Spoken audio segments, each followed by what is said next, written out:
I have seen a lot of Trump supporters who seem to think that his tariff plan is going to be great because it's not going to be a tax on us, it'll be a tax on the producers in other countries. And I've also seen a lot of people who are against Donald Trump say, oh no, they're going to pass that tax on to us. And the answer is they're both wrong and they're both right. And that's what I'm going to prove today. I'm also going to prove that it really doesn't matter as much as you think on who has to pay the tariffs, whether it's going to be the producers in other countries or us. And I'm going to do that with basic graphs that you learn in basic economics. The first thing you need to understand is what is a tariff. It's nothing more than a tax that's put on goods produced in other countries and shipped over here. And like I said before, it doesn't matter as much as you think who has to pay this tax, whether it's the people in other countries or us. I'm going to use this graph to illustrate what I'm talking about. Pretend this is any good, it doesn't matter. On the x-axis, we have the quantity of the good. On the y-axis, we have the price of the good. And basically this curve right here is called the demand curve. Basically it means the higher the price is, the lower the quantity we want to buy. The lower the price is, the higher the quantity that we want to buy. And this curve right here is called the supply curve. It basically represents the producer's willingness to supply goods to us at their cost that they're going to charge us for. Basically, it means the lower the price is, the less they want to sell to us. But the higher the price is, the more they want to sell to us. They also call it the marginal cost curve because it's based on the cost that producers have to pay in order to supply the goods. And where these two lines meet is called the market equilibrium. That's basically the price that we're going to end up paying for it. So let's say the market equilibrium for an import is $100 and Donald Trump decides to put a 20% tariff on this good. What is that going to do to this graph? A 20% tax on a $100 unit will increase the price to $120. The $20 is called the tax wedge. Now, if the producers decide to put that entire cost on us, that will shift this graph out to here, which means $120, that will be the new supply curve. But they're probably not going to do that because sure, they could do that, but then look how much they'd be selling. It'd be a lot less. So in reality, the supply curve will probably shift out to somewhere in the middle. So more realistically, this will be the new supply curve, which means the market equilibrium will now be at $110. So in this example, in the $20 tax, $10 of that burden will fall on the consumers and $10 will fall on the producers. Now let's suppose that Donald Trump changes his mind. It says instead of putting that tax on the producers in other countries, I'm going to put that tax on the people who are buying the goods in our country. What will that do to this graph?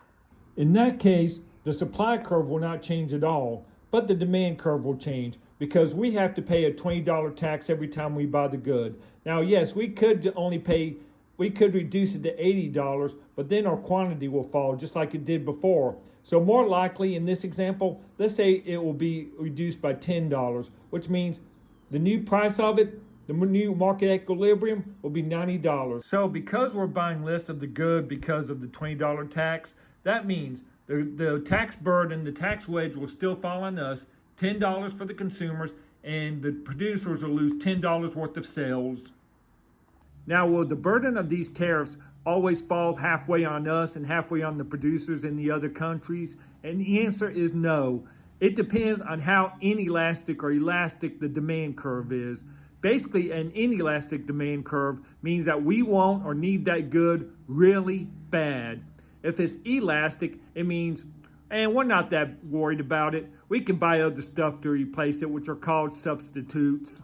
Let's say the demand curve is perfectly inelastic. That means we have got to have this good or we want it so bad we're willing to do anything to get it. And that would look like a vertical line, which means it doesn't matter how much of a tariff you put on the good, we're going to pay the brunt of it. Now let's suppose that the demand curve is perfectly elastic, which means we don't care that much about buying that stuff. We can buy it or we don't have to buy it. It doesn't matter to us. Then it doesn't matter where the supply curve is drawn. They're going to pay the brunt of it. So basically, The more horizontal this demand curve is, the more the burden of the tariff will fall on the producers. The more vertical the demand curve is, the more of the burden that will fall on us, the consumers. Now, what determines how horizontal the demand curve is, or how bad we want the goods or not, is dependent upon whether there are substitutes available. The more substitutes available, the more horizontal the demand curve, the more we're not worried about whether they put a tax on it or not. So let's suppose they put a $100 per pound tax on chicken. Just about everybody's going to stop eating chicken because they can eat ground beef instead. But the people who sell ground beef will see an increase in their sales, and they will go up in the price because the goal of every business is to maximize profits.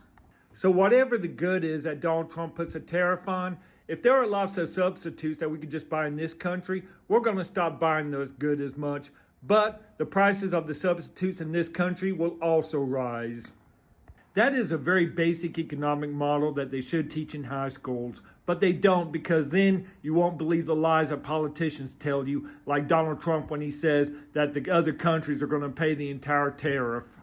But it must be said that we don't always behave logically like economists like us to. Some of us might be angry if the tariff is put on us and that affects whether we buy the good or not.